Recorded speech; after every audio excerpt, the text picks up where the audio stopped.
Hi and welcome to John's Maths Book. In this video, we'll be exploring another key concept in mathematics. If you find this tutorial helpful, then please show your support by subscribing, liking, and leaving a comment. Your positive engagement helps me create more content and allows me to bring you more valuable maths lessons. Without further ado, let's go over to the whiteboard. In the introduction to exact differential equations, the first video in this series, we saw that for a differential equation to be exact, some function m of xy dx plus some function n of xy dy is equal to 0, and that the partial derivative of m with respect to y must be equal to the partial derivative of n with respect to x. It's important to watch this video first, as I'll be drawing on knowledge gained to show you how to solve exact differential equations. I'll drop a link to this video in the description. So let's look at how we find the potential function f of xy that this differential equation represents. We know that m represents the partial derivative of f with respect to x, and that n represents the partial derivative of f with respect to y. So to find f, we need to integrate the function m with respect to x, or the function n with respect to y. Either way will work, and in the example, I'll use both m and n to prove this.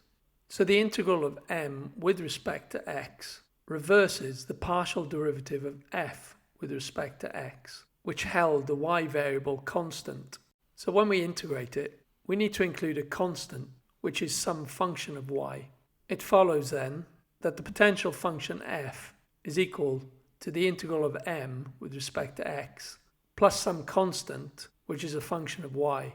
Similarly, the potential function f is equal to the integral of function n with respect to y. This reverses the partial derivative of f with respect to y, which held the x variable constant. And when we perform the integration, we need to include a constant, which is some function of x. It would therefore follow that the potential function f is equal to the integral of n with respect to y plus a constant, which is a function of x. The final step in this process would be to find the function g or h, which would then give us the potential function f. So how do we go about doing this? For demonstration purposes, I'm going to use equation 1. As already stated, we can use either or, so equation 1 or equation 2.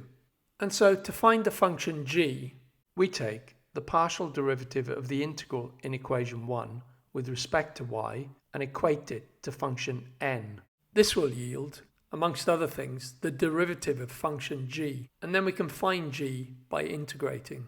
Once we've found the function g, we can plug it back into equation 1, which will give us the potential function f. So let's see how this works by looking at an example. So we have a differential equation, 2xy dx plus x squared dy is equal to 0. So function m is equal to 2xy and function n is equal to x squared. And so the first step is to check that the differential equation is exact. To do this, we take the partial derivative of m with respect to y and the partial derivative of n with respect to x, and we make sure the result is equal. And in this case, as you can see, in both cases the result is 2x. So the differential equation is exact. And so using equation 1, we can see that the potential function f is equal to the integral of m dx plus a constant of integration, which is some function of y. So if we substitute for m in this equation, we have the potential function f is the integral of 2xy dx plus a function of y gy. And when we evaluate the integral, we get x squared y plus a function gy. And now if we take the derivative of this with respect to y, we can equate it to function n and find the value of our function g. So let's see how this works.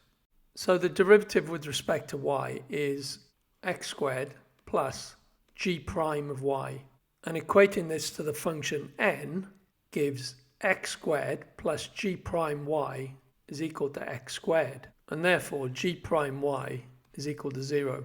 And so integrating both sides of the equation with respect to y will yield the function y.